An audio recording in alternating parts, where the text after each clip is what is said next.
नमस्कार. जीप प्राथमिक कन्या शाळा कळमठ येथील इयत्ता 4च्या विद्यार्थिनी आज मला शिकायचं या पाठाचे नाट्यकरण करून दाखवणार आहे.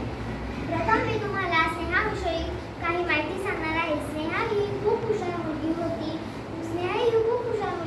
पण तिचे वडील तिला बाहेरगावी शिकायला नाही टाकत होते. चला तर मग आपण पाहूया स्नेहा बाहेरगावी शिकायला जाते की नाही.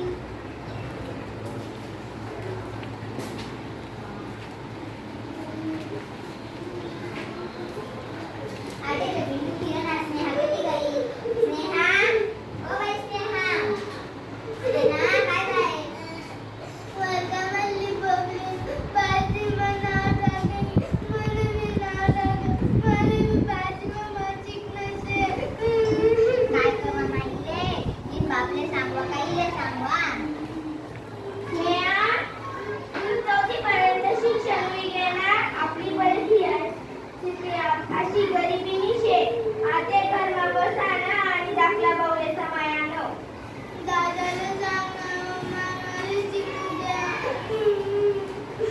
पप्पा स्नेहा पप्पा सांगा ना तुम्ही नाव पाठवून टाका ना. तुम्ही तर सरपंचच ना. चांगलं सखा भाऊ सखा भाऊ. अरे बापरे सरपंच आपला घर. चला चला या या या. काय ठेव सखा भाऊ तुम्ही बोलतो तुम्ही शाळा मका पदार्थ असते. कायद्याप्रमाणे मुलीला शिकवायचं लागेल. तुझी कोणतीही अडचण असली तरी आपण ती सोडवू. पण स्नेहाला पुढे शाळेत पाठव. सखा भाऊ सखा भाऊ. ओ बापरे आज सरपण आपल्या घरात. चला या या या. सखा भाऊ तुमची लेक खूप हुशार आहे. तिने शिष्यवृत्तीची परीक्षा दिली आहे. तिला पुढे शिकवा स्वावलंबी बनवू द्या. अरे सखा तुम्ही पोरगी एवढीच मनी बघली. तिना वर्गामधली तिने मी जाणार शेणा 5वी इयत्तामा. अरे आगामी शाळेत अर्धा तास नंतर वर्षे जाईल म्हणे लेक सोबत एसटीमा.